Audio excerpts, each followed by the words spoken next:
태국이 전례 없는 위기에 직면했습니다. 한국의 최대 명절인 추석 연휴를 앞두고 태국 여행업계는 한국인 관광객을 기대하며 들떠 있었습니다. 하지만 현실은 충격적이었죠.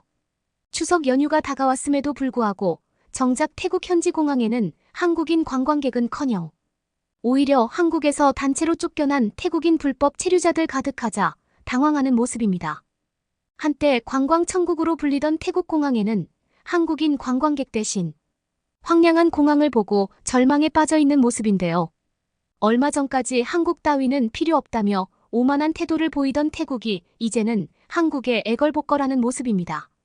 이런 상황이 계속되면서 축제 분위기여야 할 태국 현지 여행업계는 오히려 초상집 분위기라고 합니다.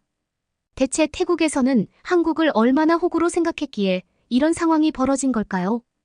태국 현지인들은 지금 어떤 상황을 겪고 있을까요? 함께 알아보도록 하겠습니다. 잠깐! 1초 만에 누를 수 있는 구독 버튼은 영상을 만드는데 큰 힘이 됩니다. 안녕하세요. 제 이름은 에밀리입니다.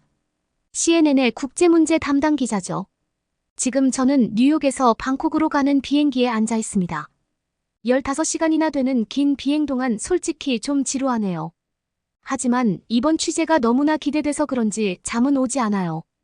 노트북을 펴고 지금까지 조사한 내용을 다시 훑어보고 있습니다. 최근 3개월간 한국에서 13만 명의 불법 체류자가 강제 출국한 내용, 그중 10만 명이 태국인이라는 걸 봤어요. 이 숫자를 보면 볼수록 놀라워요. 제가 5년 동안 미국의 불법 체류자 문제를 다뤄왔지만 이 정도 규모의 강제 출국은 정말 상상을 초월하는 수준이에요. 제 머릿속은 온통 질문들로 가득했죠. 어떻게 이렇게 많은 태국인들이 한국에 불법 체류하게 된 걸까요? 그들은 왜 그런 선택을 했을까요?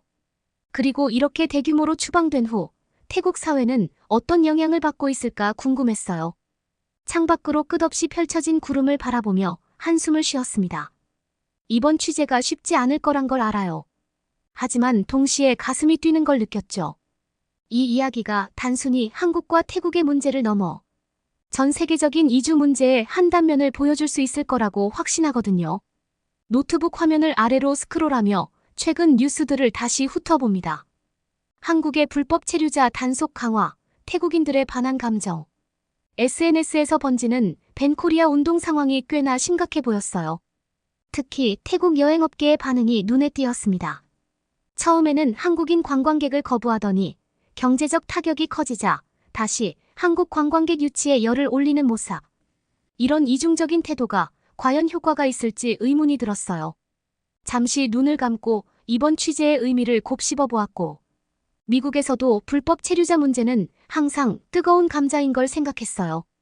트럼프 정부 때부터 시작된 강경책이 바이든 정부에서도 크게 달라지지 않았죠. 하지만 한국의 사례는 좀 다른 것 같아요. 이렇게 단기간에 대규모로 추방이 이뤄진 경우는 드물거든요. 제 동료 마이크의 말이 떠올랐어요. 에밀리, 이번 취재는 내 커리어의 터닝포인트가 될 거야. 전 세계가 주목하는 이슈를 다루는 거니까. 마이크의 말에 긴장감이 더해졌어요. 하지만 동시에 이런 기회를 얻게 된 것에 대한 감사함도 느껴졌죠. 비행기가 흔들리며 기내 방송이 들려왔습니다. 곧 방콕 수완나품 국제공항에 도착하겠습니다. 심장이 더 빠르게 뛰기 시작했어요. 태국에 도착하면 가장 먼저 만날 사람은 현지 가이드 수완 씨예요. 그녀는 이미 몇몇 불법 체류 경험자들과의 인터뷰를 주선해 놓았다고 하더라고요. 카메라를 꺼내들며 깊은 숨을 내쉬었어요. 첫 취재는 공항에서부터 시작될 거예요. 과연 어떤 광경을 마주하게 될까요? 설렘과 긴장이 동시에 밀려왔죠. 비행기가 활주로에 착륙하고 저도 모르게 미소 짓게 되었어요. 5일 동안의 방콕 취재 이 이야기가 어떻게 펼쳐질지 정말 궁금했거든요. 비행기에서 내리자 후덥지근한 방콕의 공기가 저를 반겼죠. 공항 내부로 들어서며 주변을 둘러봤죠. 그런데 어딘가 모르게 분위기가 좀 다르다는 걸 느꼈어요. 입국 심사를 기다리며 주변 사람들의 대화에 귀를 기울여 봤어요. 태국어는 모르지만 가끔 들리는 영어 단어들 중에 코리어와 벤이 자주 들리더라고요. 역시 이 문제가 태국 사회에 무언가 영향을 미치고 있을 거란 생각이 들었죠. 입국 심사를 무사히 통과하고 수화물을 찾아 출구로 향했고 그곳에서 수완 씨가 저를 기다리고 있을 거였죠. 출구에 도착하자 에밀리 씨에는 이라고 쓰인 팻말을 든 수환 씨가 보였어요. 수환 씨와 인사 후 바로 숙소로 이동하여 짐을 풀었습니다. 거진 2일이 걸려서 많이 피곤해서 바로 잠에 들었어요. 다음 날 아침 개운하게 일어났습니다.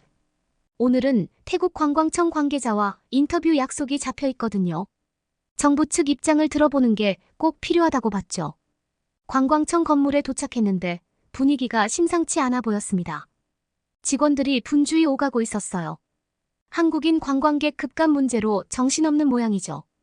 안녕하세요, 솜차이 씨. 시간 내주셔서 고맙습니다. 솜차이는 관광청의 대변인인데 표정이 무척 굳어있더군요. 실은 지금 상황이 매우 어렵습니다. 한국인 관광객 수가 급감하면서 우리 경제가 큰 타격을 받고 있어요. 그의 말을 들어보니 태국 정부도 이 상황을 심각하게 보고 있답니다. 하지만 입장이 좀 묘하더라고요. 불법 체류자 문제는 한국 정부 권한이죠. 그런데 그 과정에서 무고한 태국인들까지 피해를 보고 있습니다. 이건 외교적 문제가 될 수 있어요. 솜차이의 말에 고개를 끄덕였습니다. 양국 간 갈등이 더 복잡해지고 있다는 걸 실감했죠. 인터뷰를 마치고 나오는데 우연히 시위 현장을 목격했어요. 관광청 앞에서 사람들이 피켓을 들고 있던데요. 한국은 우리 국민을 존중하라. 불법 아닌 합법적 체류자도 추방하지 말라. 현장을 취재하려는데 한 남성이 다가왔습니다. 최근 한국에서 추방된 불법 체류자라네요. 저는 10년 동안 한국에서 일했어요. 가족들 생계를 위해서였죠. 그런데 하루아침에 추방당했습니다. 이게 공정한가요? 그의 이야기를 듣고 있자니 마음이 무거워지더군요.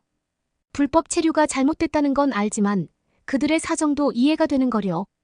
오후엔 시내 곳곳을 돌아다니며 현지인들 의견을 들어봤습니다. 반응이 참 다양하더라고요. 저는 한국 문화를 좋아해요. 하지만 우리나라 사람들을 이렇게 대하는 건 너무하죠. 벤코리아요? 그건 너무 극단적입니다. 양국 관계만 더 나빠질 뿐이에요. 반한 감정이 있긴 하지만 그렇다고 모두가 극단적인 건 아닌 것 같았어요. 오히려 관계 개선을 바라는 목소리도 많았습니다. 하루 종일 이리저리 취재하다 보니 머리가 복잡해졌어요. 양국 간의 갈등, 그 근원이 단순히 불법 체류자 문제만은 아닌 듯해요. 더 깊은 곳에 뭔가가 있을 것 같은 느낌이 듭니다. 호텔로 돌아와 오늘 취재한 내용을 정리하면서 생각에 잠겼어요. 이 갈등을 어떻게 해결할 수 있을까요? 양국 정부의 노력도 중요하지만 시민들의 이해와 소통도 필요할 것 같다 생각했습니다. 취재 4일차가 되었어요. 오늘은 한국 여행업계의 대응을 살펴보기로 했어요.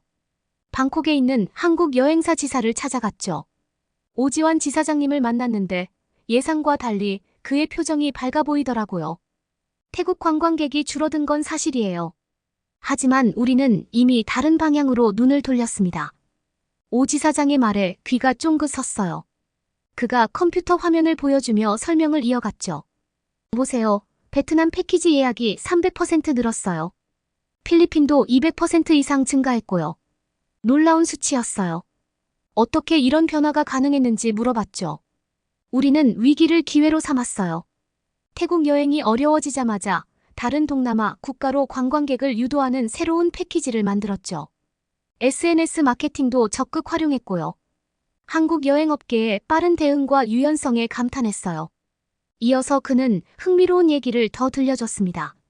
실은 한국 관광객들의 반응도 긍정적이에요. 새로운 여행지에 대한 호기심이 커졌거든요. 다른 유명하지 않았던 곳들이 새롭게 주목받고 있어요. 이 이야기를 듣고 나니 태국 여행업계와 한국 여행업계의 대응이 얼마나 다른지 실감났어요. 오후에는 한국 대사관을 방문해 정부 측 입장도 들어봤습니다. 영사님과 이야기를 나눴는데 그의 말씀이 인상 깊었어요. 우리도 이 상황을 심각하게 보고 있어요. 하지만 불법 체류 문제는 반드시 해결해야 할 사안이죠. 다만 그 과정에서 무고한 사람들이 피해보지 않도록 노력하고 있습니다. 이어서 그는 한국 정부의 대응 전략에 대해 설명해 주셨어요. 현재 태국 정부와 외교 채널을 통해 대화를 이어가고 있어요. 동시에 불법 체류자 자진 신고 기간을 연장하는 등의 유예 조치도 검토 중입니다. 태국 정부의 반응이 궁금해 물어봤죠. 영사님의 대답이 조심스러웠어요. 태국 측에서도 이 문제의 심각성을 인식하고 있어요. 다만 그들의 입장에서는 자국민 보호가 우선이다 보니 협상이 쉽지만은 않습니다. 인터뷰를 마치고 나오면서 양국 정부의 대응 차이를 정리해봤어요. 한국은 원칙을 지키되 유연성을 발휘하려 노력하는 반면 태국은 다소 감정적으로 대응하는 듯한 인상을 받았죠. 저녁에는 태국 현지 여행사 직원들과 식사를 함께 했어요. 그들의 이야기를 들으니 마음이 무거워졌습니다. 우리는 지금 생존의 위기예요. 한국인 관광객에 너무 의존했던 게 문제였나 봐요. 한 직원의 말에 다들 고개를 끄덕이더라고요. 한국 여행사들처럼 다른 나라로 관광객을 유도하는 건 어떨까요? 제가 조심스레 물었죠. 그게 말처럼 쉽지 않아요. 우리는 한국 시장에 특화된 서비스를 제공해 왔거든요. 다른 나라 관광객들을 끌어들이려면 많은 것을 바꿔야 해요. 그들의 말을 들으며 위기 대응 능력의 차이가 이렇게 큰 결과를 만들어낼 수 있다는 걸 실감했어요. 호텔로 돌아와 오늘 하루 동안의 취재 내용을 정리하면서 많은 생각이 들었습니다. 같은 위기 상황에서 한국과 태국의 대응이 이렇게 다르다니 놀라웠어요. 한국 여행업계의 빠른 적응력과 유연성, 그리고 정부의 원칙 있는 대응이 인상적이었죠. 반면 태국은 아직 감정적인 대응에서 벗어나지 못한 것 같아 안타까웠어요. 호텔방에서 지난 5일간의 취재 내용을 정리하고 있어요. 노트북 화면을 보며 한숨이 나오네요. 이 복잡한 상황을 어떻게 하나의 기사로 담아낼 수 있을까요? 먼저 태국의 대응부터 살펴봤어요. 불법 체류자 추방에 대한 반발, 벤코리아 운동, 그리고 여행업계의 혼란까지. 태국의 반응이 다소 감정적이고 근시안적이라는 생각이 듭니다. 반면 한국의 대응은 달랐죠. 오지환 지사장님과의 인터뷰가 떠오르네요. 위기를 기회로 삼아 다른 동남아 국가로 관광객을 유도하는 전략, 그리고 정부의 원칙 있는 대응이 인상적이었어요. 이 상황이 단순한 관광 문제를 넘어서는 것 같아요. 글로벌 이주 문제, 국가 간 갈등, 경제적 이해관계가 복잡하게 얽혀 있는 거죠. 기사의 첫 문단을 써내려갑니다. 최근 한국의 태국인 불법 체류자 대규모 추방 사태는 단순한 출입국 관리 문제를 넘어 양국 관계와 관광 산업에 큰 파장을 일으키고 있다. 이번 사태는 글로벌 이주 문제의 복잡성과 관광 산업이 국가 간 관계에 미치는 영향을 여실히 보여주고 있다. 이어서 태국의 반응과 그 문제점을 분석했어요. 벤코리아 운동 같은 감정적 대응이 오히려 태국 경제에 부정적 영향을 미칠 수 있다는 점을 지적했죠. 특히 관광업에 대한 의존도가 높은 태국 경제 구조상 이런 근시안적 대응이 장기적으로 큰 문제를 초래할 수 있다고 봤어요. 반면 한국의 대응을 긍정적으로 평가했습니다. 원칙을 지키면서도 유연하게 대처하는 모습, 그리고 여행업계의 빠른 적응력을 높이 샀죠. 하지만 이 문제의 근본 원인인 불법 체류 문제에 대해서도 깊이 있게 다뤘어요. 왜 이렇게 많은 태국인들이 한국에서 불법 체류를 선택했는지 그 배경에 대해 분석했죠. 경제적 격차, 노동시장의 구조적 문제 등 복잡한 요인들이 얽혀 있다는 점을 지적했어요. 기사의 결론 부분에서는 이번 사태가 주는 교훈을 정리했습니다. 국가 간 갈등 해결을 위해서는 감정적 대응보다는 냉철한 분석과 대화가 필요하다는 점, 그리고 관광산업이 국가 이미지와 외교 관계에 미치는 영향이 얼마나 큰지를 강조했어요. 마지막으로 향후 전망을 제시했습니다. 양국이 이번 사태를 계기로 더 성숙한 관계로 발전할 수 있을 것이라는 희망적인 메시지로 기사를 마무리했어요. 기사를 완성하고 편집장에게 보냈습니다. 얼마 후 편집장의 답장이 왔어요. 에밀리 훌륭해. 이번 주 일요일 특집 기사로 실을게. 가슴이 뛰더라고요. 제 기사가 이렇게 중요하게 다뤄질 줄은 몰랐거든요. 그리고 예상대로 기사는 큰 반향을 일으켰어요. 태국과 한국 양국 정부에서 공식 반응이 나왔고 국제사회에서도 이 문제에 대한 관심이 높아졌죠. 특히 기사에서 제시한 관광 외교라는 개념이 주목받았어요. 관광이 단순한 산업을 넘어 국가 간 관계에 중요한 역할을 한다는 점을 많은 사람들이 공감했나 봐요. 이번 취재로 저 역시 많은 것을 배웠습니다. 국제 문제의 복잡성, 그리고 그 속에서 균형 잡힌 시각을 유지하는 것의 중요성을 다시 한번 깨달았어요. 비행기에 올라 뉴욕으로 돌아가는 길, 창밖으로 보이는 구름을 바라보며 생각했어요. 이번 기사가 태국과 한국 관계 개선에 조금이나마 도움이 되었기를. 그리고 더 나아가 전 세계의 비슷한 문제들을 해결하는데 작은 힌트가 되었기를 바라면서요. 저도 앞으로도 이런 문제들을 해결해 나가고 취재하는 좋은 기자가 되겠다고 다짐했어요. 사연은 여기까지입니다. 이번 사연은 어떠셨나요? 한국을 무시했던 태국은 뒤늦게 문제점들이 발생하기 시작하는 것 같습니다. 요즘 우리나라에서의 태국인 추방 사건도 화제가 되고 있는데요. 태국 사람들의 불법 체류의 이유 중에 가장 문제시되고 있는 게 마약 사건과 많은 문제점들을 야기시키고 있다고 합니다. 하지만 다르게 보면 또 긍정적인 면들도 있는데요. 고된 노동 강도에서 일손이 되어주기도 하고 서로 간의 문화 교류로 인해 다양한 문화들을 접할 수 있는 장점도 있다 생각합니다. 그럼에도 불구하고 이런 강력한 대응이 있다는 건 긍정적인 효과보다 부정적인 효과들이 더 많기 때문에 이런 특단의 조치가 있다고 생각됩니다. 구독자님들의 생각은 어떠신가요? 이민자들이나 불법 체류자들은 전 세계적으로 많은 문제점들을 만들고 있다고 하는데 여러분의 생각이 궁금합니다. 여기에 대한 의견이 있으면 댓글을 남겨주세요. 지금까지 감동터치였습니다. 구독과 좋아요는 영상 제작에 큰 힘이 됩니다. 시청해주셔서 감사합니다. 행복한 시간 되세요.